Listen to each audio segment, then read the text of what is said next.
अच्छा, बिस्मिल्लाहिर्रहमानिर्रहीम। हमारे पास आते हैं, हमारे पास पहला टॉपिक आता है फीटल अल्कोहल सिंड्रोम। ये वाले टॉपिक है छोटे हैं, लेकिन इनको जरा अच्छे से समझे ना तो आपके सारे के सारे एमसीक्यू सोल्व हो जाएंगे। ये टॉपिक जरूर क्वेश्चन में आते हैं, लाजमी वो किसी ना किसी तरीके से ना इसके क्वेश्चन जरूर बना देता होता है। अच्छा, अब हमारे पास टॉपिक है फीटल अल्कोहल सिंड्रोम। ये होता क्या?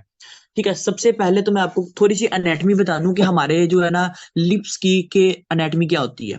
ठीक है, जो बेबी होता है ना उसमें हमारे पास ये देखो, ये मेरे पास है अपर लिप का पार्ट। ठीक है, ध्यान से देखना। और ये है मेरे पास लोअर लिप का पार्ट। ठीक है, और उसके बाद यहाँ अंदर मैं तीत बना रहा हूँ। डायग्राम मेरी थोड़ी सी खराब है, लेकिन ये है कि आप लोग थोड़ा समझना कि ये मेरे पास अपर लिप और ये है मेरे पास लोअर लिप। ठीक है, अब जब बेबी की डेवलपमेंट स्टार्ट होनी होती है ना तो बिल्कुल ये स्मूथ होता है। इसे कहते हैं, ये जो ऊपर वाला लिप बनाया है ना, इसे कहते हैं वर्मेलियन बॉर्डर। इसलिए आपको बता रहा हूं क्योंकि ये आप लोगों के बहुत क्वेश्चन इसके सोल्व होने हैं। ये जो अपर लिप का बॉर्डर होता है ना, ये वाला, इसे कहते हैं वर्मेलियन बॉर्डर। ठीक है, और ये लोअर लिप, इसको लोअर लिप ही कहते हैं। ठीक हो गया। अच्छा, वैसे इसके और भी है, नेजल प्रोमिनेंस वगैरह भी है, लेकिन वो हम आगे जब क्लेफ्ट पैलेट पढ़ेंगे ना तब उसकी डिटेल पढ़ेंगे। जितनी अभी डिटेल है वो अभी सुनना। मैंने क्या, हमारे पास ये अपर लिप का हमने कहा ये है मेरे पास वर्मेलियन बॉर्डर। जब बेबी की डेवलपमेंट स्टार्ट होती है ना, यानी जब जो एक फीटल पीरियड में होता है, ऐसे कहो कि आप जो बच्चा अभी पैदा हुआ है तो उसका ये जो वर्मेलियन बॉर्डर होता है ना, ये बड़ा ज्यादा थिन होता है। ठीक है, ये वाला जो ऊपर वाला बॉर्डर होता है ना, ये इस तरह का सिर्फ और सिर्फ थिन होता है। नीचे वाला बॉर्डर बड़ा सही तरह से बना होता है, लेकिन ऊपर वाला बॉर्डर थिन होता है। ठीक है, आप लोग अब अपने जो है ना अपर लिप पे हैंड लगा के देखो कि आपको थोड़ी सी ना इस तरह की अपर स्वेलिंग मिलेगी अपर लिप में। ठीक है, जिसको आप ना, इसका नाम होता है फिल्ट्रम। आप लोग दोबारा देखो कि जो आप जब अपर लिप पे हैंड रखोगे ना तो अपर लिप में हमारे पास दरमियान में बिल्कुल एक ऐसी स्वेलिंग मिलती है, उसे कहते हैं फिल्ट्रम। ठीक हो गया। उसके जो साथ वाला हिस्सा होता है ये वाला, ठीक है, इसे कहते हैं नेजल प्रोमिनेंस। दोबारा सुनना, ये जो हमारे पास होता है दरमियान वाला, इसे कहते हैं फिल्ट्रम। उसके बाद ये जो साइड वाला होता है इसे कहते हैं नेजल प्रोमिनेंस। ठीक हो गया। अब हमारे पास ये जो बेबी की डेवलपमेंट नॉर्मली होती है ना, वो उसका फिल्ट्रम भी होना चाहिए, उसके बाद उसका नेजल प्रोमिनेंस भी होना चाहिए। अगर शुरू शुरू में बच्चों में फिल्ट्रम नहीं है, बाद में बन जाए कोई मसला नहीं है, लेकिन इस फिल्ट्रम का होना भी जरूरी है और इस वर्मेलियन बॉर्डर का थिक होना भी जरूरी है। दो चीजें मैंने आपको भी बताई हैं कि एक है फिल्ट्रम, सेकंड है वर्मेलियन बॉर्डर। ये क्यों बताएं? क्योंकि हम यही जो चीजें पढ़ेंगे वो फिटल अल्कोहल सिंड्रोम में पढ़ेंगे। सबसे पहले तो ये बात है कि एक मदर है वो अल्कोहलिक है, अल्कोहलिक है बहुत ज्यादा। ठीक है, जैसे ही उसकी प्रेगनेंसी हुई है उसने फिर भी अल्कोहल नहीं छोड़ी। जब उसने फिर भी अल्कोहल नहीं ना छोड़ी तो उस अल्कोहल जो थी वो आपके फीटस में चलेगी, प्लेसेंटा को क्रॉस करके। जब वो अल्कोहल आपके फीटस में चलेगी तो आपको क्या आएंगे, साइड इफेक्ट्स आ जाएंगे बेबी के अंदर। बेबी के अंदर आपको सिम्टम्स नजर आने लग जाएंगे। जब बेबी पैदा होगा तो आपको क्या क्या आएंगे वो भी पढ़ते हैं। ठीक है, लेकिन पहले मैकेनिज्म ऑफ एक्शन पढ़ लें कि हमारे पास पैथोफिजियो पढ़ लें कि अल्कोहल कैसे जाती है और आपके फीटस को अफेक्ट करती है। ठीक है, सबसे पहले तो ये मैं कह रहा हूं कि हमारे पास जो अल्कोहल है, ठीक है, ये एक फीमेल थी वो इनहेल कर रही थी बहुत ज्यादा। ठीक है, वो बहुत इनटेक है उसका। ठीक है, जब उसकी प्रेग्नेंट हुई डॉक्टर ने उसे कहा कि इसे सिजेट कर दो, इसे छोड़ दो, लेकिन उसने नहीं छोड़ी। तो क्या हुआ, ये अल्कोहल आपके प्लेसेंटा के पास गई।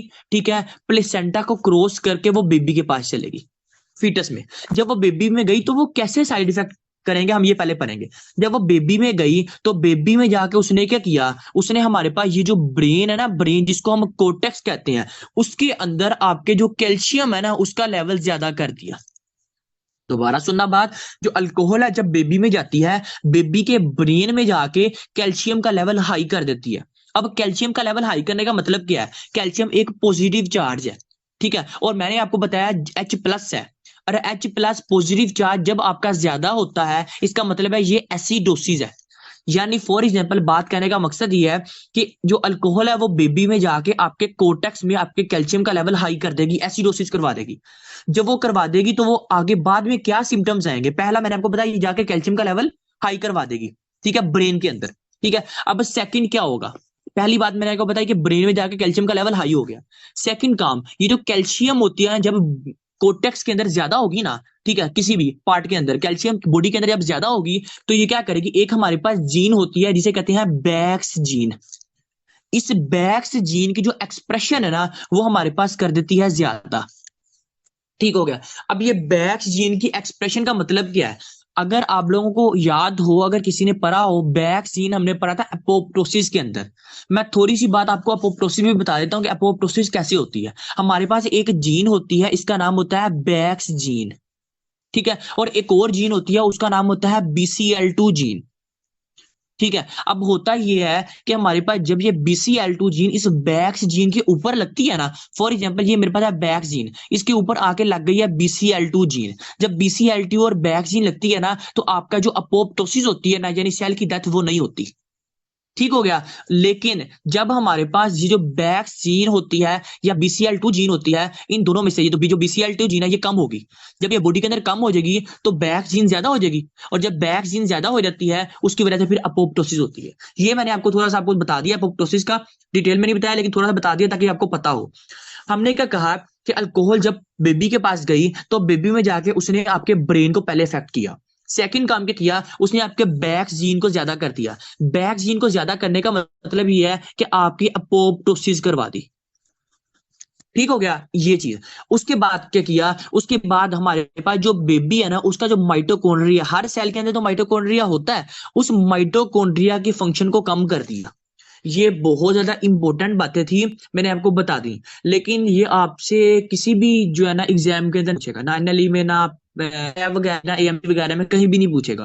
क्यों? क्योंकि ये आपको पैथोफिजियो बताई है, लिख लोगे तो आपको थोड़ा याद हो जाएगी कि अल्कोहल कैसे प्लेसेंटा को क्रॉस करके, ठीक है, आपके बेबी में जाएगी, और बेबी में जाके वो क्या क्या अफेक्ट करेगी, ठीक है। लेकिन जो हमारे अब जो मेन चीज है कि मसला क्या बनेगा, वो है कि हमारे पास फिटल अल्कोहल सिंड्रोम में आपका जो बेबी है वो क्या सिम्टम्स लेके आएगा, ठीक है। पहली चीज जो बेबी होगा उसकी जो डेवलपमेंट होगी ना वो डिले होगी। एक फीमेल कहेगी डॉक्टर साहब बात ये है कि मेरे जो बेबी है ना इसकी डेवलपमेंट बड़ी डिले हो रही है। हमने कहा अच्छा, हम सेकंड चीज देखेंगे कि यार इसका जो वर्मेलियन बॉर्डर है वो कहीं थिन है कि स्मूथ है, हमें वर्मेलियन बॉर्डर भी हमें थिन मिला, ठीक है। थर्ड चीज हम देखेंगे कि कहीं जो इसका फिल्ट्रम है वो बना भी है कि नहीं, हम देखेंगे इसका फिल्ट्रम है ही नहीं। जब हम ये तीन चीजें देखेंगे ना, हम पूछेंगे आप ये बताएं आप प्रेगनेंसी में कहीं अल्कोहल इंटेक तो नहीं करती रही? वो कहेगी डॉक्टर साहब हाँ मैं अल्कोहल बहुत पीती थी। तो हम कहेंगे इस बेबी को अब है फिटल अल्कोहल सिंड्रोम। अभी मैंने आपको बताया जिस तरह वो इजीली क्वेश्चन को पूछता है और इस तरह करता है। अब और क्या चीजें आती है, एक डेवलपमेंटल डिले हो गया, वर्मेलियन बॉर्डर हो गया, ठीक है। उसके बाद हमने कहा कि जो फिल्ट्रम है वो जो होता है वो नहीं बना, और उसके बाद हमारी जो बेबी है उसकी लिम्ब की डेवलपमेंट भी नहीं हुई। ये सारी चीजें आपके इसमें आ जाएंगी। ये आप तीन बातें भी याद रख लोगे ना तो आपके क्वेश्चन सारे सोल्व हो जाएंगे। क्यों? क्योंकि डेवलपमेंटल डिले में आपकी लिम्ब की डेवलपमेंट आ जाती है, आपके हेड की डेवलपमेंट आ जाती है, आपके कोटेक्स की डेवलपमेंट आ जाती है। ये था हमारे पास सारा का सारा, ठीक है।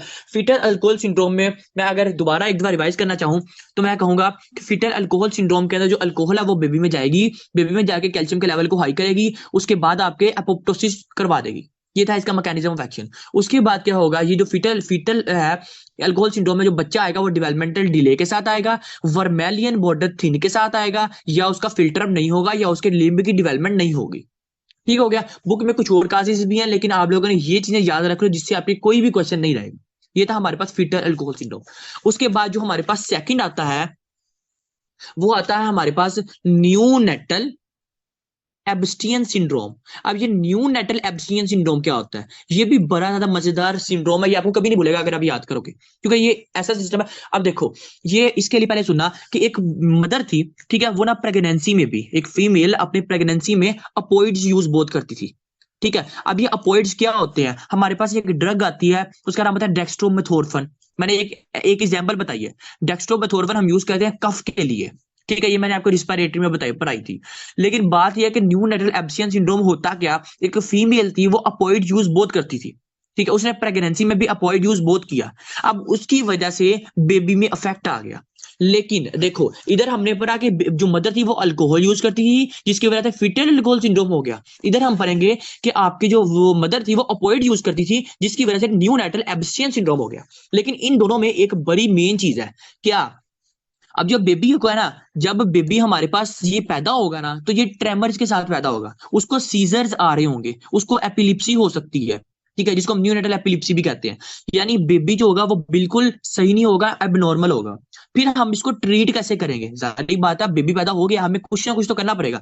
फिर हम बेबी को अपोइड्स देंगे, हमें बेबी को देनी पड़ेंगे। क्यों? क्योंकि अपोइड्स आपको एडिक्ट बना देते हैं।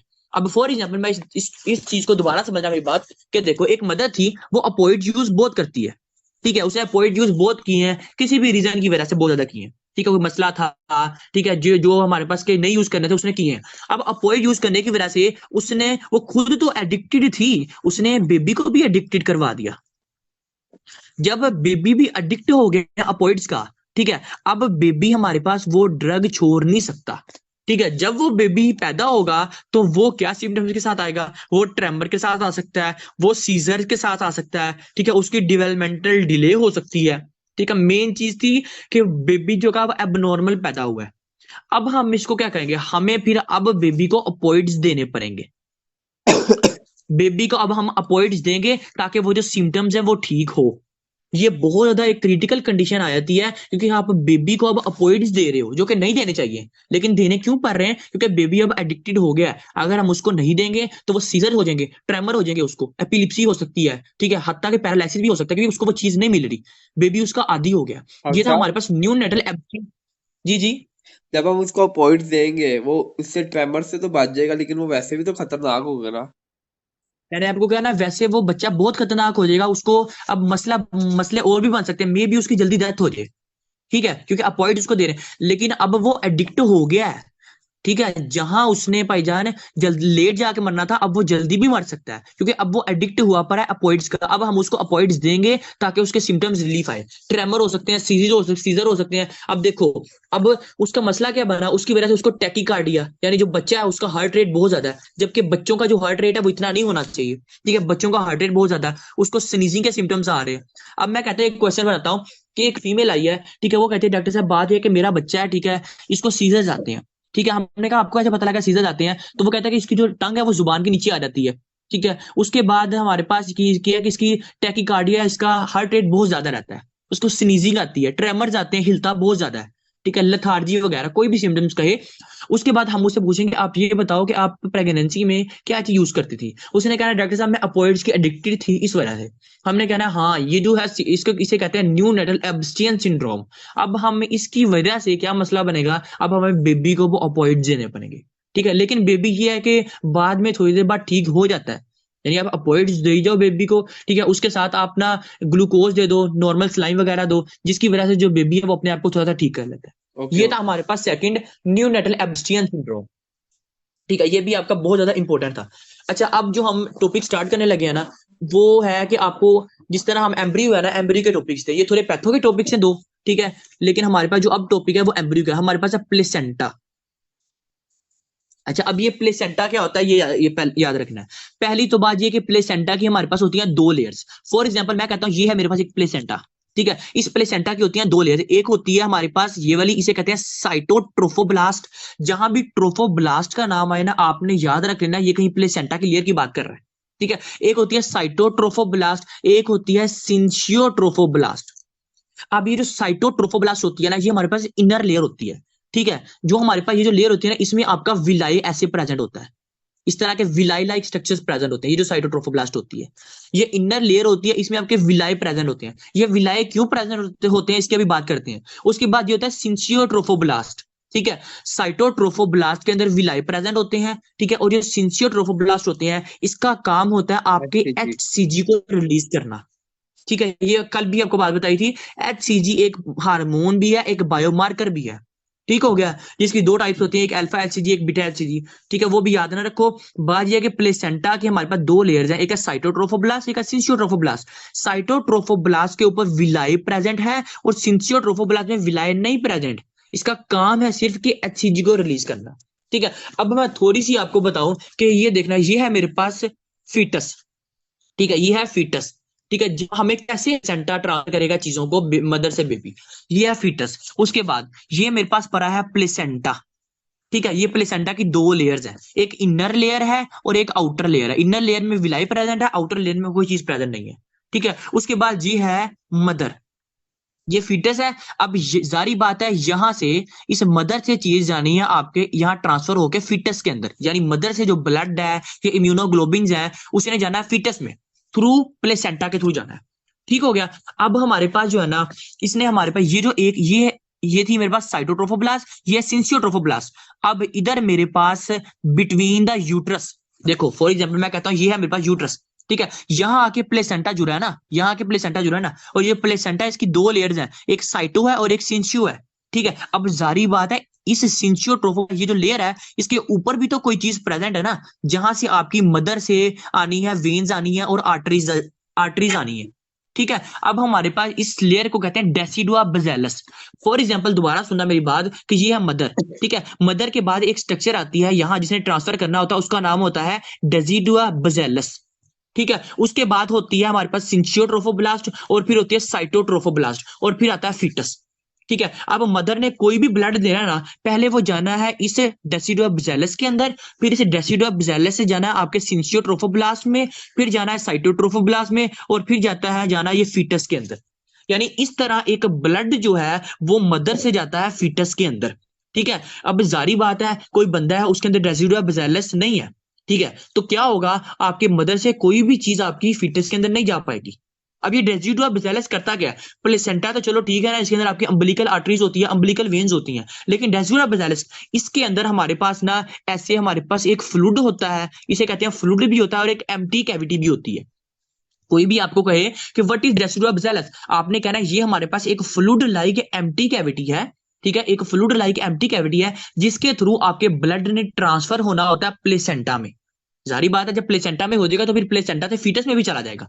अब देखना दोबारा सुनना कि मैं कहता हूं कि ये है मेरे पास मदर, ठीक है, मैंने इस तरह मदर की बैली बनाई है, उसके बाद ये है मेरे पास फीटस, ठीक है, और यहां मेरे पास जो है ना ये आपके पास है प्लेसेंटा, ठीक है। अब यहां से मेरे पास आ रही हैं और ये ऊपर लगा हुआ है मेरे पास डेसिडुआ बेसिलस, यहां से मेरे पास ब्लड आएगा, पहले आएगा डेसिडुआ बेसिलस के अंदर और फिर आएगा आपके प्लेसेंटा में और फिर प्लेसेंटा से आपके फीटस को मिलेगा, ठीक है। जिस तरह मैंने आपको ये बताया ये अपने जहन में बात याद रख लेना, ठीक हो गया।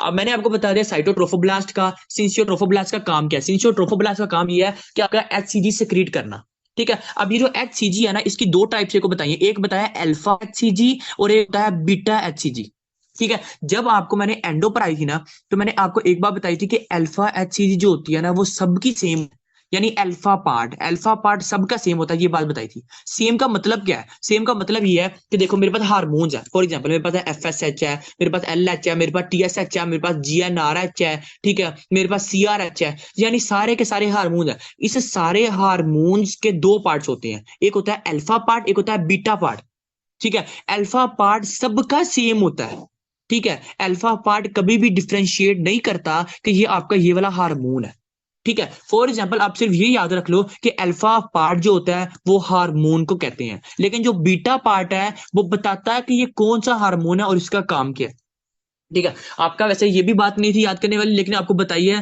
ठीक है, जहन में सिर्फ रख लेना बात को। प्लेसेंटा की बात आपको बता दी कि प्लेसेंटा में आपके साइटोट्रोफोब्लास्ट होते हैं, उसके बाद आपके सिंसियोट्रोफोब्लास्ट होते हैं और आपका डेसिडुआ, ठीक है, और इसमें जो कैविटी होती है इसे कहते हैं लकूना। लकूना मैंने आपको क्या बताया, एक हमारे पास फ्लूइड फिल्ड कैविटी होती है जो कि आपके डेसिडुआ बेसिलस के अंदर होती है, जिसने आपके मदर से ब्लड लेना होता है और प्लेसेंटा में देना होता है, और फिर प्लेसेंटा ने आगे क्या करना है वो आपके फीटस को देना है। अच्छा अब हम ये तो बात कर ली, अब इसका भी तो फंक्शन पढ़ ले कि ये विलाय क्या कर रहे होते हैं अंदर, ठीक है। जो बातें नाना लिखी हो वो चीज अपने जहन में जरूर रख लेना। ये विलाय क्या करते हैं, विलाय हमारे पास कोई भी जो इम्यूनोग्लोबिन होती है ना, फॉर एग्जाम्पल, अच्छा ये जो मदर से आ रही होती है ना ये होती है आईजीजी, ठीक है। हमारे पास ये जो इम्यूनोग्लोबिन होती है ना वो हमारे पास इसको ट्रांसफर कर रहा होता है, ठीक है। अब बात करते हैं हम इसकी जो है ना साइटोप्लाज्म का काम था विलाय, ठीक है। विलाय क्या करता है, थोड़ा सा प्रोटेक्टिव रिस्पॉन्स प्ले कर रहा होता है, सिर्फ ये बात है, ठीक है। उसके बाद हमारे पास सेकंड चीज है जो सिंचियोट्रोफोब्लास्ट क्या है, सिंचियोट्रोफोब्लास्ट का पहला काम मैंने आपको बताया कि ये रिलीज करता है, ठीक हो गया। पहली चीज ये बड़ी इंपॉर्टेंट थी कि जो सिंचियोट्रोफोब्लास्ट है ये आपके एचसीजी को रिलीज करता है। अब दूसरा काम क्या सिंचियोट्रोफोब्लास्ट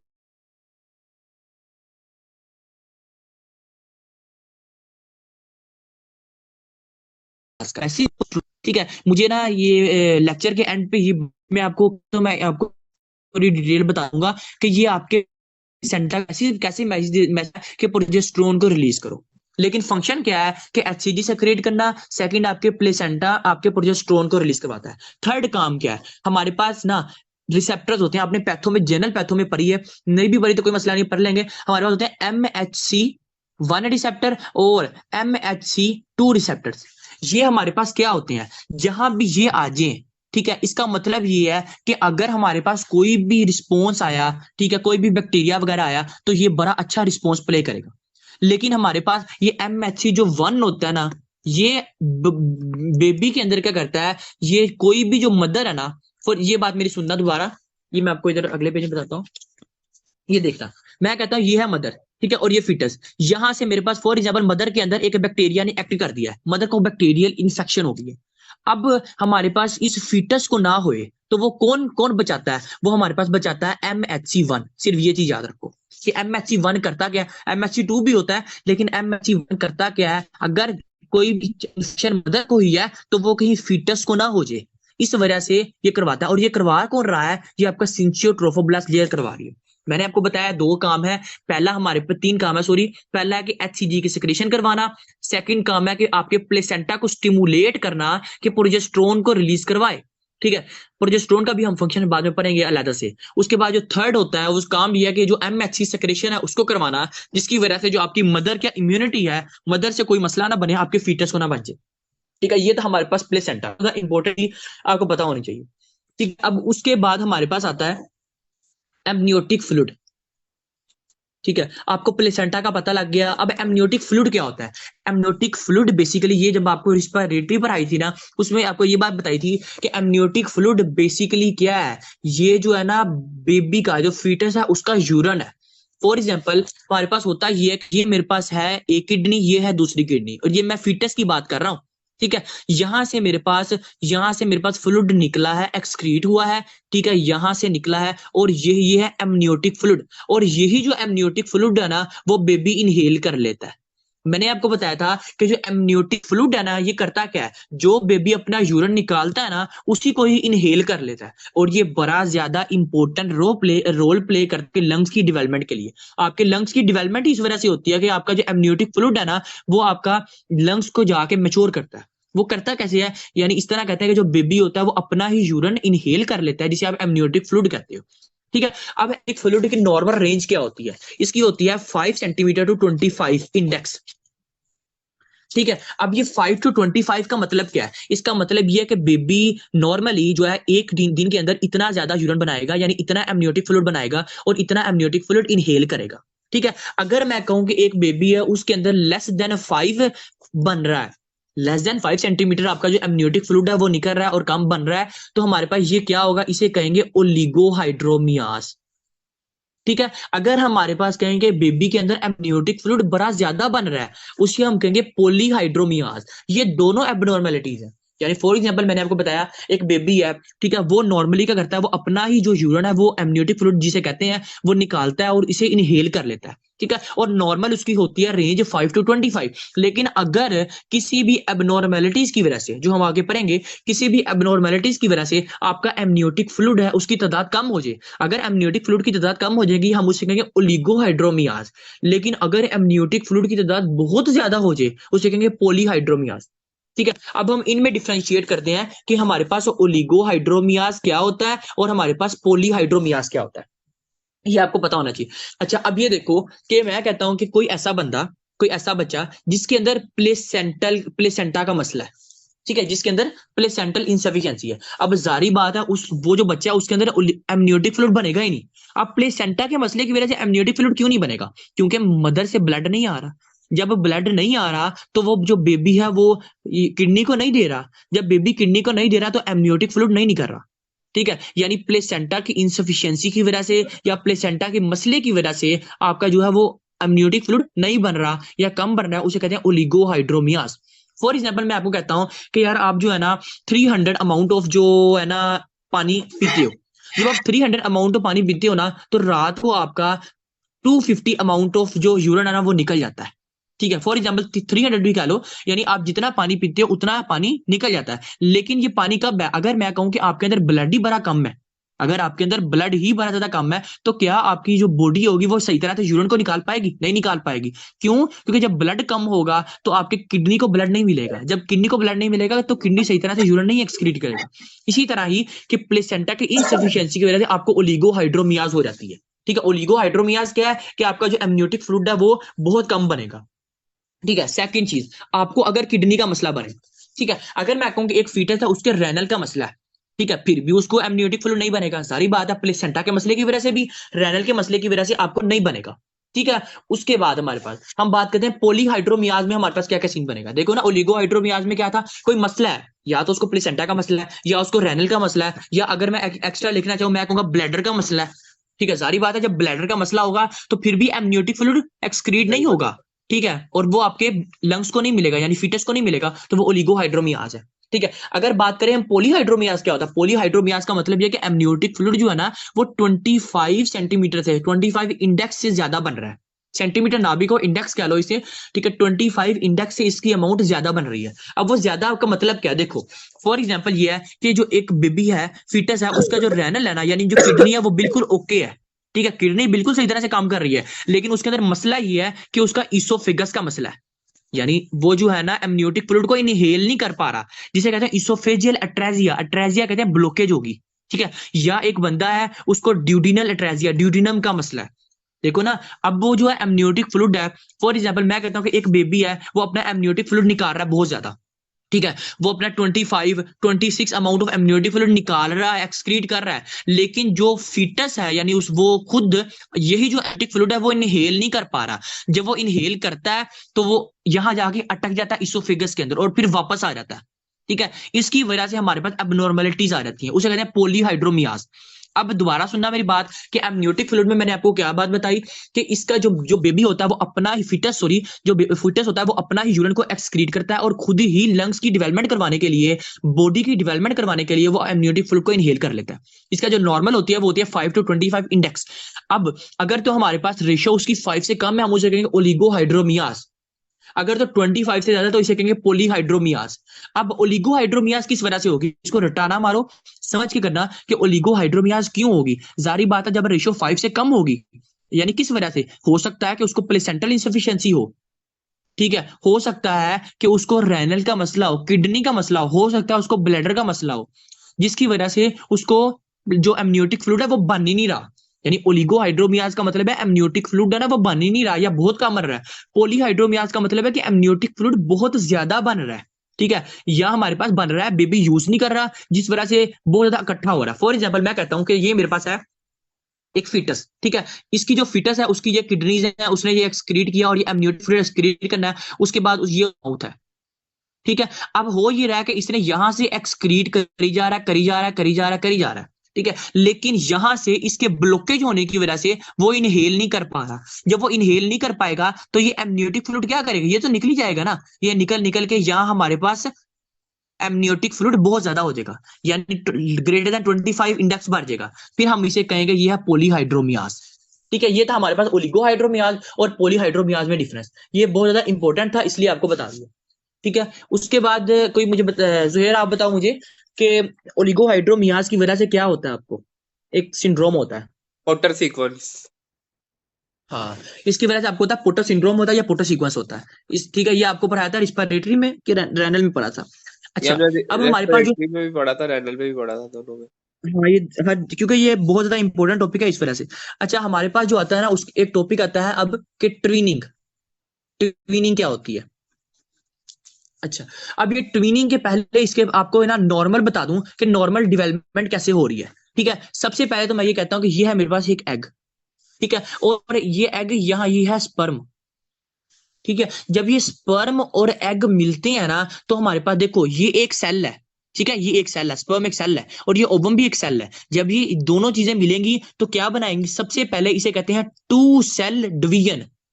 ठीक है, ना भी याद रखो तो कोई मसला नहीं, लेकिन ये बात जरूर याद रखो, देखो एक स्पर्म सेल है, एक ये सेल है, क्योंकि आप किसी बुक्स में पढ़ोगे कि वो कहेगा टू सेल जाइगोट। उसका मतलब क्या है, उसका मतलब यह है कि ये इस वक्त फर्टिलाइज हो गया है, यानी स्पर्म और एग मिल गए हैं। ठीक है, अब ये टू सेल जाइगोट बन गया। ठीक है, अब ये जो टू सेल जाइगोट बना है ना आपके पास, ये आगे क्या करता है, ये आगे चेंज हो जाता है मरूला के अंदर, मेरूला स्टेज के अंदर। ठीक है, यानी अपने अपने डेवलपमेंट करवाने के लिए हो जाता है मरूला स्टेज में। ये होता है 0 से 4 दिनों के अंदर अंदर। 0 से 4 दिनों के अंदर ये जो टू सेल स्टेज है ये अपने आप को डिवाइड करके बना लेता है मरूला स्टेज में। फिर ये जो मरूला स्टेज होता है ये आगे चेंज हो जाता है ब्लास्टोसिस्ट के अंदर। ठीक है, कल मैंने आपको इस ये बातें नहीं थी बताई क्योंकि वहां ये जरूरत नहीं थी। ठीक है, मरूला स्टेज चेंज हो जाता है ब्लास्टोसिस्ट के अंदर 4 से 12 डेज के अंदर, या 4 से 18 डेज भी कहीं लिखा होता है। अच्छा, अब मैं दोबारा बताता हूँ कि पहले हमारे पास नॉर्मल क्या हो रहा है। नॉर्मल मैंने कहा कि एक स्पर्म और एग मिला, उसने 2 सेल जाइगोट बना दिया। अब ये जो 2 सेल जाइगोट है, ये फॉर एग्जांपल 3 दिनों में या 4 दिनों में मरूला स्टेज में कन्वर्ट हो गया। अब ये जो मरूला स्टेज है, ये आगे 4 दिनों में, 10 दिनों में ब्लास्टोसिस्ट में चेंज हो गया। अब ये जो ब्लास्टोसिस्ट है, ये हमारे पास क्या करता है, ये हमारे पास तकरीबन 12 से 18 दिनों में, ठीक है, या 8 से 12 दिनों में। ये जो डेज है ना, ये आप लोगों ने देख लेने हैं, ठीक है, फर्स्ट एड वाले कर लो, ठीक है। वहां लिखे होंगे हमारे पास 4 to 8 डेज, यानी जो मरूला स्टेज है वो ब्लास्टोसिस्ट में चेंज होती है 4 to 8 में, और जो 8 से 12 होती है आपके ब्लास्टोसिस्ट से एम्ब्रियोनल डिस्क में।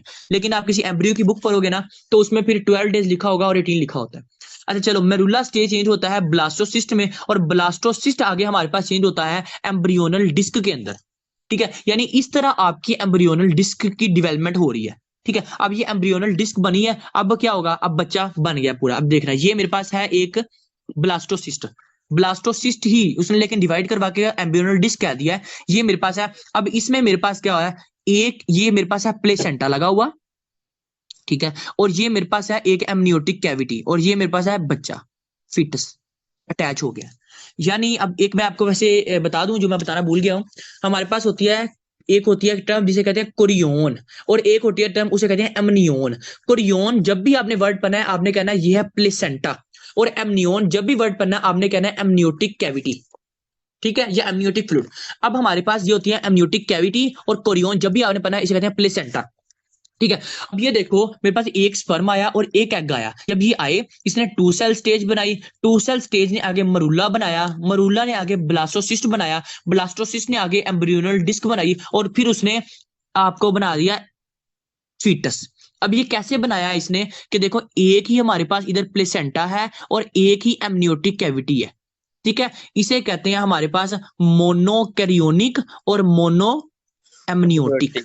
ये दोबारा सुनना मेरी बात, कि हमारे पास, क्योंकि हम ट्विनिंग का टॉपिक कर रहे हैं कि हमारे ट्विंस कैसे बनते हैं, उससे पहले मैं आपको थोड़ा नॉर्मल बता रहा हूं कि हमारे पास पहले नॉर्मल कैसे हुई है। कि एक बंदा है जिसका क्या हुआ, स्पर्म हुए, 2 सेल स्टेज बनी, मरूला बने, फिर ब्लास्टोसिस्ट बने, ब्लास्टोसिस्ट के बाद एम्ब्रियोनल डिस्क बनी, एम्ब्रियोनल डिस्क के बाद आपके पास पूरा फिटस बन गया, जिसका एक ही प्लेसेंटा है और एक ही एमनियोटिक कैविटी है। पहली तो बात आपको ये पता होनी चाहिए, ये बड़ा इंपॉर्टेंट थी, ठीक है। इसे कहते हैं हमारे पास मोनोकैरियोनिक और मोनो एमनियोटिक, ठीक है। जिसको आप अगर किसी भी बच्चे की इस तरह की डेवलपमेंट होती है जो कि मेनली होती है 90% 80%, ठीक है, ट्विंस नहीं, इसे हम कहते हैं मोनोजाइगोटिक। यानी एक ही स्पर्म था, एक ही एग था, एक ही स्पर्म और एक ही एग मिले हैं, और उन्होंने क्या किया, उन्होंने आपके एक टर्म बना दी है, वो एक ही प्लेसेंटा था, एक ही ओटिक थी, ठीक है। ये चीज क्लियर है, इसमें किसी का कोई क्वेश्चन तो नहीं? फिर आगे हम ट्विंस पे चलते हैं। क्लियर है। अच्छा, अब ये देखना, हम ट्विनिंग की बात करते हैं, हमारे पास क्या होता है। सबसे पहले मैं कहता हूं कि ये है मेरे पास, ये एक स्पर्म है, ये दूसरा है, ठीक है, और ये एक एग है, अब ये दूसरा है। हुआ ये mother eight a time 2 egg बन गए। जब मदर के अंदर एट ए टाइम 2 एग बन गए तो सारी बात है 2 ही स्पर्म आएंगे, एक स्पर्म तो दोनों को नहीं स्टिमुलेट कर सकता। जब ये हमारे पास 2 एग बने तो क्या होगा, ये अलग से फर्टिलाइज होगा, ये अलग से फर्टिलाइज होगा। अभी क्या होगा, यहां से पहले हमारे पास 2 सेल स्टेज बनेगी, यहां भी अलग 2 स्टेज, ठीक हो गया। इधर हमारे पास अलहदा से मरूला स्टेज बनेगी, इधर अलहदा से मरूला स्टेज बनेगी, इधर हमारे पास ब्लास्टोसिस्ट अलहदा बनेगा, इधर हमारे पास ब्लास्टोसिस्ट अलहदा बनेगा, ठीक है। इधर हमारे पास फिर एम्ब्रियोनल डिस्क अलग बनेगी, इधर एम्ब्रियोनल डिस्क अलग बनेगी। यहां तक तो ठीक है, लेकिन हम बात यह है कि हमारे पास ये 2 स्पर्म आ रहे हैं ना, देखो 2 और 2 ही एग, ठीक है। पहले हमारे पास ब्लास्टोसिस्ट तक, एम्ब्रियोनल डिस्क तक ऐसी अलग-अलग जाएंगी चीजें, ठीक है। लेकिन जब ये एम्ब्रियोनल डिस्क बनेगा तो ये दोनों अपने आप को मर्ज कर लेंगे एक ही सेल के अंदर, यानी एक ही फिटल लाइफ के अंदर, क्योंकि उसने जाके यूट्रस में लगना है, तो यूट्रस तो एक ही है ना बच्चे के पास, सॉरी मदर के पास। जब मदर के पास यूट्रस एक ही है तो जितने मर्जी एम्ब्रियोनल डिस्क हो, जितने मर्जी ब्लास्टोसिस्ट हो, लगना एक के अंदर ही है। अब देखो, ये ब्लास्टोसिस्ट है, ये एम्ब्रियोनल डिस्क बना और ये आके इधर लग गया। अब इन बंदों में क्या होगा, याद रखना मेरी बात, जैसे ही ये 2 अलग-अलग है, अब इस यूट्रस के अंदर यहां एक पार्टीशन बन जाती है मदर में, ठीक है। अब ये पार्टीशन क्यों बनती है, ये पार्टीशन बनती है कि ये एक अलग एमनियोटिक कैविटी है, ये एक अलग एमनियोटिक कैविटी है, और इन दोनों का प्लेसेंटा भी अलग-अलग होता है। यानी इसको प्लेसेंटा अलग स्टिमुलेट कर रहा है, इसको प्लेसेंटा अलग स्टिमुलेट कर रहा है, दोबारा सुनना मेरी बात। जब मैंने आपको एक बात पढ़ाई थी कि मोनोजाइगोटिक क्या होते हैं, एक स्पर्म और एक एग गया, वो टू सेल स्टेज में गया, वो मरूला में बना, वो ब्लास्टोसिस्ट बना, वो आगे एम्ब्रियोनल डिस्क बना और उसने आगे एक बना दिया। लेकिन मैंने आपको कहा कि इधर टू स्पर्म थे और टू ही एग थे, वो आगे टू सेल स्टेज में कन्वर्ट हुए, टू सेल स्टेज से आगे मरूला में गए, मरूला से आगे और एम्ब्रियोनल डिस्क में गए। उसके बाद क्या किया, उन्होंने अपने आप को डिवाइड कर दिया एक के साथ। लेकिन इसकी एमनियोटिक कैविटी थी, इसकी एमनियोटिक कैविटी अलग थी, इसका प्लेसेंटा अलग था, इसका प्लेसेंटा अलग था। अब मैं इसको क्या कहूंगा, इसके लिए मैं टर्म यूज करूंगा डाई, यानी डाई एमनियोटिक और डाई कैरियोनिक, यानी एक मदर जिसके दो प्लेसेंटा है और दो एमनियोटिक कैविटी है। समझ आ गई बात की। ये थे हमारे पास ट्विंस किस तरह से एक बन रहे हैं, ट्विंस की टाइप्स हैं। अभी हम ट्विंस का टॉपिक पढ़ रहे हैं, खत्म नहीं हुआ, लेकिन अभी तक मैंने आपको बताया कि मोनोजाइगोटिक क्या होते हैं और डाइजाइगोटिक क्या होते हैं। कोई भी आपको कहे कि मोनोजाइगोटिक क्या होते हैं, आपने कहना है एक ही स्पर्म था, एक ही एग था, वो टू सेल स्टेज बने, वो आगे मरूला बने, वो आगे ब्लास्टोसिस्ट बने, ठीक है, ब्लास्टोसिस्ट से फिर वो आगे एम्ब्रियोनल डिस्क बनाई और फिर वो आगे डिवाइड हो गए, इकट्ठे हो गए। ठीक हो गया। कोई भी आपको कहे कि हमारे पास डाइजाइगोटिक क्या होते हैं, फिर आपने ये वाली बात बता देनी है। अब हम पढ़ते हैं कि डेवलपमेंट। पहले तो मैं वही दोबारा बता दूं एक नॉर्मल की, एक मिनट स्क्रीन सीधी कर लूं। अच्छा, ये देखना, ये एक स्पर्म है और ये एक एग है, ठीक है, ये मिले हैं, इन्होंने कन्वर्ट करवा दिया अपने अंदर टू सेल स्टेज में, फिर ये चेंज हो गए हैं आपके मेरुला में, फिर ये चेंज हो गए हैं आपके ब्लास्टोसिस्ट में, और फिर ये चेंज हो गए हैं आपके एम्ब्रियोनल डिस्क में, और फिर इन्होंने आपको बना दिया। ये तो था नॉर्मल, ठीक है।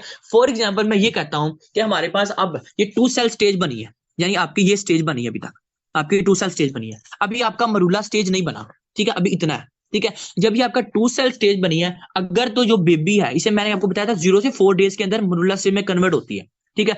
फॉर एग्जाम्पल अभी 4 दिन बच्चे को नहीं हुए, 4 दिन फर्टिलाइजेशन को नहीं हुए, हुआ ये कि जो टू स्टेज ना, ये आगे से डिवाइड होगी 2 के अंदर, इस तरह, ठीक है। अगर हमारे पास ये जो टू सेल स्टेज है, ये आगे डिवाइड हो गए 2 के अंदर, फिर हमारे पास क्या होगा, हमारे पास इसका अलहदा मरूला बन गया, इसका अलहदा।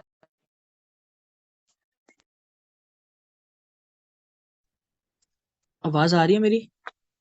जी जी आ रही है हाफिज साहब। अच्छा अच्छा, चलें, बिस्मिल्लाहिर्रहमानिर्रहीम। अच्छा, हम ना ट्विनिंग्स में हम पढ़ रहे थे। सबसे पहले तो हमने पढ़ा कि जो ट्विनिंग है ना, इसकी होती है 2 टाइप्स, ठीक है। एक होती है हमारे पास मोनोजाइगोटिक और एक होती है हमारे पास डाइजाइगोटिक, ठीक है। ट्विनिंग की होती है 2 टाइप्स, एक होती है मोनोजाइगोटिक, होती है डाइजाइगोटिक। डाइजाइगोटिक का मतलब है 2 ही स्पर्म थे और 2 ही एग थे, ठीक है। लेकिन मोनोजाइगोटिक का मतलब ये था कि हमारे पास स्पर्म भी एक है और एग भी एक है, ठीक है। लेकिन आगे जाके डेवलपमेंट कैसे हुई है वो हम देखते हैं, ठीक है। अब देखना, मैं कहता हूं कि हमारे पास एक स्पर्म है और एक एग है, ये एक स्पर्म और एक एग आपके पास डिवाइड हो गए, टू सेल स्टेज बना दी है, ठीक है। लेकिन आगे अभी मरूला स्टेज नहीं बनी। जब ये मरूला स्टेज नहीं बनी, इस मरूला स्टेज से पहले ही अगर डिवेल्प हो गए हैं, ठीक है, इस मेरुला स्टेज से पहले ही अगर डिवीजन हो गई है, तो वो अपने आप को 2 हिस्सों में डिवाइड करेगा, यानी यहां से एक मेरुला स्टेज नहीं बनी, 2 मेरुला स्टेज बन गई है। और ये 2 मेरुला स्टेज है, ये आगे 2 ब्लास्टोसिस्ट के अंदर बनेगी, ठीक है, सेम उस तरह जिस तरह डाइजाइगोटिक था। उसके बाद ये जो ब्लास्टोसिस्ट है, ये अलग से एम्ब्रियोनल डिस्क में बनेगा, ये अलग से एम्ब्रियोनल डिस्क में बनेगा। और उसके बाद ये जो अलग से हमारे पास ये जो कैविटीज होंगी, ये मिलेंगी, और इसे कहते हैं डाइजाइगोटिक, और हमारे पास डाई एमनियोटिक, डाई कैरियोनिक और डाई एमनियोटिक, यानी हमारे पास प्लेसेंटा भी हर किसी का अलग होगा और एमनियोटिक कैविटी भी अलग होगी। दोबारा सुनना मेरी बात, एक मिनट, स्क्रीन सही तरह शो नहीं हो रही। जब मेरी स्क्रीन शो हो रही सही तरह? पर थोड़ा सा जी हाफिज जी हो साहब। रही है। जी हो रही है, सही हो रही है। मुझे लोडिंग थोड़ा हो रही है इस जूम वजह आउट से। करें, थोड़ा सा। जूम आउट करें थोड़ा सा, बस ठीक है।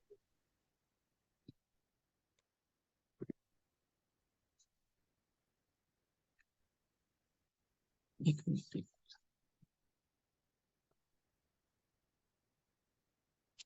अच्छा, हमने सबसे पहले पढ़ा कि जो ट्वीनिंग है ना, इसकी होती है 2 टाइप्स, एक होती है हमारे पास डाइजाइगोटिक, एक होती है मोनोजाइगोटिक। डाइजाइगोटिक का मतलब ये है हमारे पास 2 ही स्पर्म है और 2 ही एग है, ठीक है। लेकिन मोनोजाइगोटिक का मतलब क्या है कि हमारे पास एक स्पर्म है और एक ही एग है, ठीक है। अब हम मोनोजाइगोटिक टाइप्स पढ़ रहे हैं। पहले हमने टाइप पढ़ी है कि जो मोनोजाइगोटिक थे, यानी एक स्पर्म और एक एग थे, वो 2 सेल स्टेज में डिवाइड हो गए। लेकिन 2 सेल स्टेज थे, उसने अपने आप को 2 हिस्सों में डिवाइड करवा दिया। फॉर एग्जाम्पल अगर मैं इधर बनाऊं, मैं कहूंगा ये मेरे पास एक स्पर्म है और ये एक एग है। जब ये डिवाइड हुआ, ये पहले गया 2 सेल स्टेज के अंदर, सेल स्टेज में गया, यहां जाके वो दो हिस्सों में डिवाइड हो गया, यानी एक मरूला में और ये दो मरूला बन के, और फिर ये जो मरूला था ये एक अलग ब्लास्टोसिस्ट में चेंज हो गया, ये एक अलग ब्लास्टोसिस्ट में चेंज हो गया। अब ये अलग एम्ब्रियोनल डिस्क में चेंज हो गया, ये एक अलग एम्ब्रियोनल डिस्क में चेंज हो गया, और ये फिर आगे हमारे पास मिलके ये इकट्ठे हुए और इसका अलग एमनियोटिक कैविटी बनी और अलग अलग कोरियोन्स बने, यानी अलग अलग प्लेसेंटा बन गए। ठीक है, ये था हमारे पास फर्स्ट मोनोजाइगोटी की टाइप, कि हमारे पास डिवीजन कब हुई है, 2 सेल स्टेज के बाद। ठीक है, फॉर एग्जांपल मैं आप ये कहता हूं कि एक ना स्पर्म है वो फर्टिलाइज होके उसने 2 सेल स्टेज भी बना दी, उसने अब एक मेरुला भी बना दिया। ठीक है, उसने अब एक मेरुला भी बना दिया, लेकिन अभी ब्लास्टोसिस्ट नहीं बनाया। अब मैं कहूंगा ये जो एक मेरुला बन गया है, अब ये कैसे अपने आप को डिवाइड करेगा। फॉर एग्जांपल ये एक मेरुला बन गया है, ये मेरुला आगे करेगा, ये अपने आप को एक ब्लास्टोसिस्ट में चेंज करवा दिया। ठीक है, एक ब्लास्टोसिस्ट बन गया। अब ये ब्लास्टोसिस्ट क्या करेगा, ब्लास्टोसिस्ट आगे से हमारे पास एमनियोटिक कैविटी बच्चे की 2 होंगी, यानी अलग अलग बच्चे की एमनियोटिक कैविटी होंगी। ठीक है, ब्लास्टोसिस्ट जो एक है, ठीक है, अलग अलग बच्चे की एमनियोटिक कैविटी, लेकिन जो प्लेसेंटा होगा वो सबका अलग होगा। इसे हम कहते हैं डाई एमनियोटिक और मोनोकैरियोनिक। ठीक है, मोनोकैरियोनिक और डाई एमनियोटिक। दोबारा सुनना मेरी बात कि देखना, मैं कहता हूं कि ये एक स्पर्म है, ये एग के साथ फर्टिलाइज हुआ, जब ये फर्टिलाइज हुआ ये आगे चेंज हो गया 2 सेल स्टेज के अंदर, 2 सेल स्टेज हो गया आगे मेरुला स्टेज के अंदर। ठीक है, लेकिन आगे मेरुला स्टेज में क्या हुआ, यहां से ब्लास्टोसिस्ट जब बना ना, ब्लास्टोसिस्ट बना, इसके अंदर 2 तरह के सेल्स बन गए, यानी 2 ब्लास्टोसिस्ट इकट्ठे बन गए। जब ये बने तो इसने फिर आगे से क्या किया, इसने आगे से 2 बेबीज बना दिए, यानी 2 फीटस बना दिए, लेकिन दोनों की एमनियोटिक अलग अलग थी। ठीक है, लेकिन जो प्लेसेंटा था वो एक ही था। फॉर एग्जाम्पल मैं कहता हूं ये प्लेसेंटा है, ठीक है, एक ही प्लेसेंटा इसको नोरिशमेंट कर रहा है और यही प्लेसेंटा इसको नोरिशमेंट प्रोवाइड कर रहा है, लेकिन एमनियोटिक कैविटी सबकी अलग है। इसे मैं कहूंगा डाई एमनियोटिक, लेकिन मोनोकैरियोनिक है। ठीक है, पहले मैंने आपको बताया कि मोनोजाइगोटी की एक टाइप क्या है कि अगर हमारे पास 2 सेल स्टेज के बाद डिवीजन हो जाए। सेकंड बताया कि सेकंड हमारे पास टाइप क्या कि मेरुला स्टेज के बाद डिवीजन हो जाए। थर्ड हम पढ़ते हैं कि अगर हमारे पास ब्लास्टोसिस्ट के बाद डिवीजन होती है। ठीक है, आपको मैं बुक से भी पढ़ाता हूं, आपको सही तरह समझ आ जाएगी। हमारे पास ये जो ब्लास्टोसिस्ट है, अगर तो यही जो स्टेज है ब्लास्टोसिस्ट बाद डिवाइड होती है, तो फिर क्या होगा, फिर जो बच्चा होगा उसकी एनियोटिक कैविटी हमारे पास जो होगी वो भी एक होगी, और जो प्लेसेंटा होगा वो भी एक होगा। यानी कोई भी इधर मैं बॉर्डर नहीं बना रहा, मैं कहता हूं कि ये एक ही एमनियोटिक कैविटी है, ठीक है, और ये एक ही प्लेसेंटा है। अब ये एक ही प्लेसेंटा दोनों को नोरिशमेंट प्रोवाइड कर रहा है। फॉर एग्जाम्पल अब मैं इधर दोबारा बनाता हूं, मैं कहता हूं कि हमारे पास मोनोजाइगोटी की फर्स्ट टाइप क्या है। फर्स्ट टाइप ये है कि एक स्पर्म एक एग के साथ फर्टिलाइज हुआ, जब ये एग के साथ फर्टिलाइज हुआ इसने आगे से 2 सेल स्टेज बना दी, 2 स्टेज के बाद आगे से 2 मेरुला बने, उसके बाद ब्लास्टोसिस्ट बने, और फिर हमारे पास ये एम्ब्रियोनल डिस्क बना के उसने एक कैविटी बना दी। लेकिन ये जो कैविटी हमारे पास बनी ये कौन सी थी, इसमें हमारे पास डाई कैरियोनिक है और डाई एमनियोटिक है। ठीक है, आप लोगों को ये टर्म्स का पता होना चाहिए क्योंकि वो इस टर्म से क्वेश्चन करेगा। अब पहली टाइप तो ये थी। सेकंड हमने पढ़ी कि ये एक स्पर्म है, ये एक एग के साथ फर्टिलाइज हुआ, जब ये एग के साथ फर्टिलाइज हुआ 2 सेल स्टेज बन गई। ठीक है, और ये एक मेरुला स्टेज भी बन गई। ठीक है, लेकिन अब ये मरूला स्टेज का कह रहे हैं कि ये आगे हमारे पास ब्लास्टोसिस्ट में डिवाइड, उसके अंदर 2 तरह के सेल्स थे। अब ये जो ब्लास्टोसिस्ट बना, अब ये ब्लास्टोसिस्ट जब आपकी मरूला बन गया, अब उसके बाद कैसे ट्विनिंग होगी, ट्विनिंग इस तरह होगी कि हमारे पास ये जो सेल्स होगा, ठीक है, उसकी एमनियोटिक जो कैविटी होगी वो हमारे पास डिफरेंट होगी, यानी डाई एमनियोटिक होगा, लेकिन ये मोनोकैरियोनिक होगा, यानी प्लेसेंटा एक होगा। जी, इसमें एम्ब्रियोनिक डिस्क भी 2 बनेंगी। इसमें हमारे पास इसमें ब्लास्टोसिस्ट हाँ। में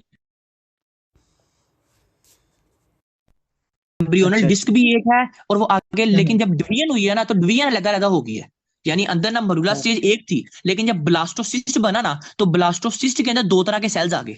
जब 2 तरह के सेल्स आ गए ना, फिर वो आगे से एक ही एम्ब्रियोनल डिस्क के अंदर 2 तरह के सेल्स आ गए, फिर एक ही सेल के अंदर डाई एमनियोटिक हो गया और मोनोकैरियोनिक हो गया। ठीक है, उसके बाद थर्ड टाइप ये है कि एक स्पर्म आया, ये एग के साथ फर्टिलाइज हुआ, जब ये फर्टिलाइज हुआ उसने आगे 2 सेल स्टेज भी बना दी, उसने आगे से मेरुला स्टेज भी बना दी, उसने आगे से ब्लास्टोसिस्ट भी बना दिया, एक ही ब्लास्टोसिस्ट बनाया। बात सुनना, एक ही ब्लास्टोसिस्ट है, लेकिन अब ये जो एक ही ब्लास्टोसिस्ट बना है ये आगे अपने आप को कैसे डिवाइड करेगा, ये अपने आप को जब ये इसमें जाएगा, ठीक है, ये एक ही इसकी मोनो एमनियोटिक होगी और मोनोकैरियोनिक होगी, यानी बच्चे की एक ही 2 बच्चे हैं लेकिन उसकी एक ही एमनियोटिक कैविटी है दोनों की, और एक ही उसकी प्लेसेंटा है। ठीक है। अगर मैं इसकी बात करूं तो इनमें बच्चों का अलग अलग प्लेसेंटा था, बच्चों का अलग अलग एमनियोटिक था। इसमें बच्चों के पैदा होने के चांसेस बहुत ज्यादा होते हैं, ठीक है, जिसमें बच्चों को मसला नहीं बनता। सेकंड क्या है कि बच्चों का एमनियोटिक कैविटी 2 है लेकिन प्लेसेंटा 1 है, ठीक है। थर्ड टाइप क्या है कि हमारे पास बच्चों का एमनियोटिक कैविटी भी अलग है और बच्चों की जो प्लेसेंटा है वो भी अलग है, ठीक है। हमारे पास ये बात आ गई। अब हमारे पास जो फोर्थ आती है, हमारे पास एम्ब्रियोनल डिस्क बन गई। यहां मैं इधर कर लेता हूं, ठीक है। ये स्पर्म है, एग हुआ है, हमारे पास क्या बना, 2 सेल स्टेज बन गई। 2 सेल स्टेज के बाद हमारे पास मरूला बन गई। मरूला स्टेज के बाद ब्लास्टोसिस्ट बन गया। ब्लास्टोसिस्ट के बाद एम्ब्रियोनल डिस्क बन गई। अब देखो एम्ब्रियोनल डिस्क भी अब एक, इसके अंदर एक तरह का सेल्स ही है अभी, लेकिन अब कैसे डिवाइड होगी। अब ये जो एमनियोटिक डिस्क बनी है ना, इस पास 0 सेल्स बना ना, ये भी हमारे पास मोनो एमनियोटिक होगा और मोनोकैरियोनिक होगा, सेम इस तरह का।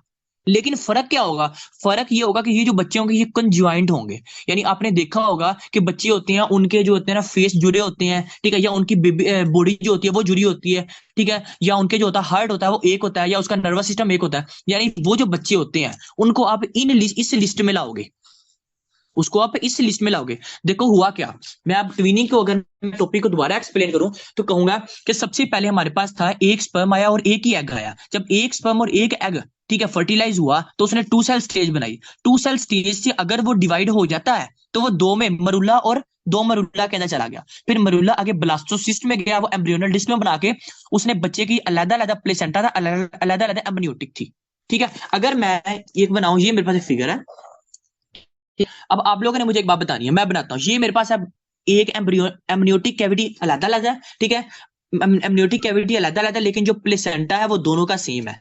यानी एक ये बच्चा है, ठीक है, और एक ये बच्चा। इसका जो प्लेसेंटा है सेम, प्लेसेंटा सेम है दोनों का, लेकिन एमनियोटिक कैविटी डिफरेंट। अब ये बताओ कि इसमें हमारे पास इसको आप क्या कहोगे, इस टर्म को क्या यूज करोगे।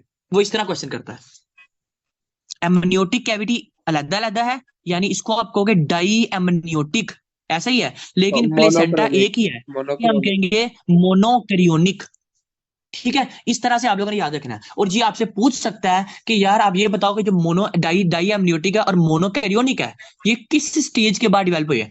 आपने कहना है कि ये हमारे पास जैसे ही मरूला स्टेज आई, मरूला के बाद ब्लास्टोसिस्ट बने, तब ये काम हुआ, ठीक होगा। ये हमारे पास वो इस तरह पूछता है। अगर मैं एक और कहूं तो मैं कहूंगा कि वो कहेंगे आप ये बताओ कि एक बच्चा है, एमनियोटिक कैविटी भी एक है और प्लेसेंटा भी एक है, ठीक है, लेकिन जो बच्चे हैं उनकी डेवलपमेंट ये देखो, ये बिल्कुल इकट्ठे जुड़े हुए हैं, ठीक है, इन्हें कहते हैं कंजॉइंट ट्विंस, ठीक हो गया। अब ये किस टाइप्स में आएंगे, हम कहेंगे एम्ब्रियोनल डिस्क भी बन गई थी। एम्ब्रियोनल डिस्क के बाद जो मसले बने हैं उसकी वजह से फिर आपकी जो डेवलपमेंट हुई है वो इस तरह की हुई है, ठीक हो गया। हमारे पास ये था, ये सारी की सारी टाइप से आपकी मोनोजाइगोटिक की। और डाइजाइगोटिक तो वैसे ही सिंपल है, क्या कि हमारे पास एक स्पर्म ये है और एक स्पर्म ये है और एक एग ये, एक एग ये है, यानी 2 एग फीमेल ने 2 egg at a time produce किए और 2 ही स्पर्म आए और 2 ही स्पर्म ने एंट्री करवा के अलग अलग अपनी डेवलपमेंट करवा ली, जो कि हमारे पास क्या बने, डाई कैरियोनिक और डाई एमनियोटिक। अब साहब ये था हमारे पास जी।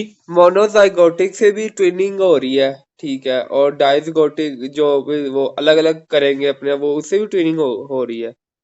हाँ देखो मोनो, देखो ना हमने ट्विनिंग की 2 टाइप्स पढ़ी हैं, एक पढ़ी है मोनोजाइगोटिक, एक पढ़ी है डाइजाइगोटिक। डाइजाइगोटिक डाइजाइगोटिक में सीन क्या है, वो तो आपके अलग अलग है सब। मदर के अंदर फीमेल के अंदर एग ही 2 बने थे, एक ही ठीक दो है, लेकिन मोनो के अंदर एग एक बना, ठीक उन्होंने है, अपने आप को डिवीजन करवा ली, टाइप्स ओके हो उन्होंने गया। अपने आप को माइटोसिस मोस्टिस करवा ली। हाँ, डिप्लॉयड नंबर ऑफ क्रोमोसोम, यानी अपने आप की डिवीजन करवा के उसने अपने सेल्स को डिवाइड करवा दिया और फिर आगे जो है वो ट्विंस बना दिए, ओके हो गया।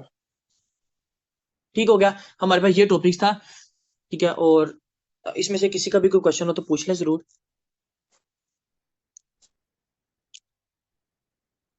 क्लियर है सबको। अच्छा अब ना हमारे पास ना एक टॉपिक जो मैंने आपको बताया था, टेराटोजन्स क्या होते हैं, ठीक है, वो एक मिनट में आपको बुक से बता देता हूँ।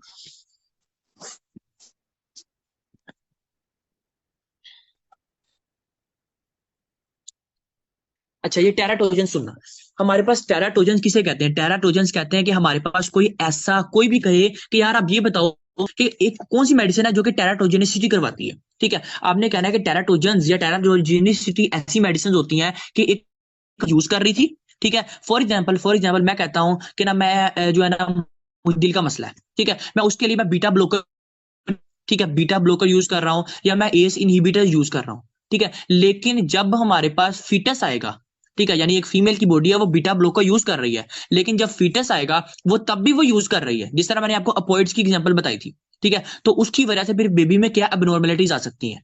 देखो, जब एक फीमेल प्रेग्नेंट होती है तो उसके अंदर हमारे पास कुछ उसको बताया जाता है कि आपने ये मेडिसिन, जब भी आप किसी मेडिसिन की बात करते हैं तो आप पढ़ते हो contraindicated in pregnancy, contraindicated in pregnancy, आप बहुत दफा ये बात पढ़ोगे।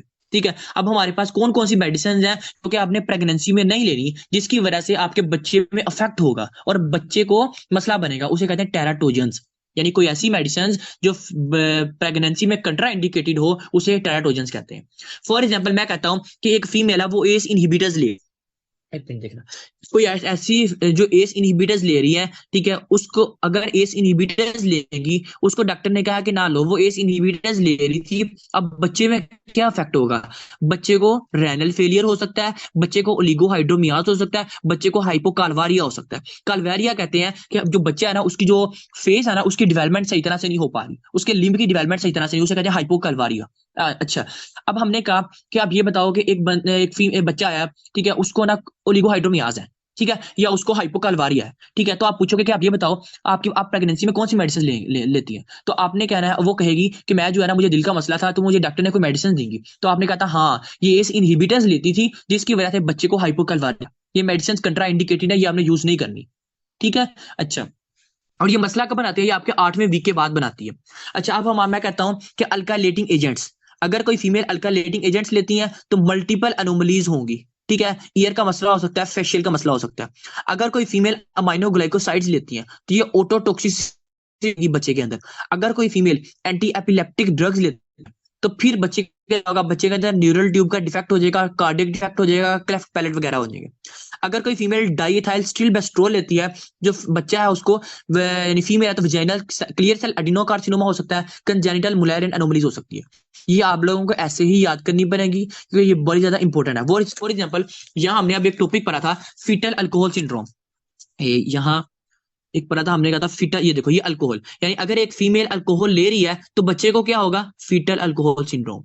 ठीक है, इस वजह से हमने ये बात करी। अगर कोई फीमेल अब कोकेन यूज कर रही है तो बच्चे को बर्थ वेट होगा, प्रीटर्म बर्थ हो सकती है। अगर कोई फीमेल तंबाकू स्मोकिंग कर रही है फिर भी प्रीटर्म बर्थ, ठीक है, उसके बाद उसको SIDS हो सकता है, उसके बाद लो बर्थ वेट हो सकती है। हमारे पास ये यानी सारी की सारी जो अबनॉर्मेलिटीज हैं वो इधर आ सकती हैं। ठीक है, उसके बाद अगर कोई फीमेल है उसको मैटरनल डायबिटीज है, ठीक है, उसको क्या हो सकता है, उसको कॉर्डल रिग्रेशन सिंड्रोम हो सकता है। ठीक है, इसमें हमारे पास क्या होता है, हमारे जो कोडल पार्ट किसे कहते हैं, मैंने आपको बताया था 2 पार्ट्स होते हैं, एक होता है क्रैनियल पार्ट, कोडल पार्ट। ये क्रैनियल पार्ट है और ये हमारे पास कोडल पार्ट। क्रैनियल पार्ट का काम होता है आपके ऊपर वाले पार्ट्स बनाना, जैसे आपका हेड बनाना, आपके अपर लिम्स बनाना। लेकिन जो कोडल पार्ट होते हैं इसका काम होता है आपके लोअर लिम्स बनाना, ठीक है, आपका फुट वगैरह की डेवलपमेंट करवाना। ये आप लोगों ने ऐसे ही याद रखने हैं। ठीक है, इसको चाहे अभी याद रख लो या आप 2-2 करके याद करो। ठीक है, लेकिन याद करना ये जरूरी है और ये एग्जाम में लाजमी वो पूछता है, खासतौर पर NLE में तो ये लाजमी पूछता है। वो कहता है आप ये बताओ कि एक बच्चा है, ठीक है, उसको ना क्या सिम्टम्स आ रहे हैं, न्यूरल ट्यूब डिफेक्ट है, ठीक है, उसको CC आ रहे हैं, ठीक है, उसके बाद उसको जो है ना वो हार्ट के डिफेक्ट आ रहे हैं। ठीक है, तो आप कौन सी मेडिसिन जो है वो फीमेल प्रेगनेंसी में लेती रही है, फिर आपने कहना है वो एंटी एपिलेप्टिक ड्रग्स लेती होगी। ठीक है, या हम कहेंगे कोई ऐसी बात करें कि कोई ऐसा मतलब एक फीमेल है, ठीक है, वो ब्लड को थिन करने के लिए मेडिसिन लेती रही है वारफरीन, उसकी वजह से बच्चे को क्या एब्नॉर्मलिटीज आएंगी। ठीक है, बच्चे को ऑप्टिक नर्व का डैमेज हो सकता है, बोन का मसला बन सकता है, कार्टिलेज का मसला बन सकता है, ये सारी चीजें। ठीक है, ये चीज आप लोगों ने याद रखनी है। ठीक है, और आज का टॉपिक ये खत्म होता है। किसी का भी कोई क्वेश्चन हो तो पूछ ले।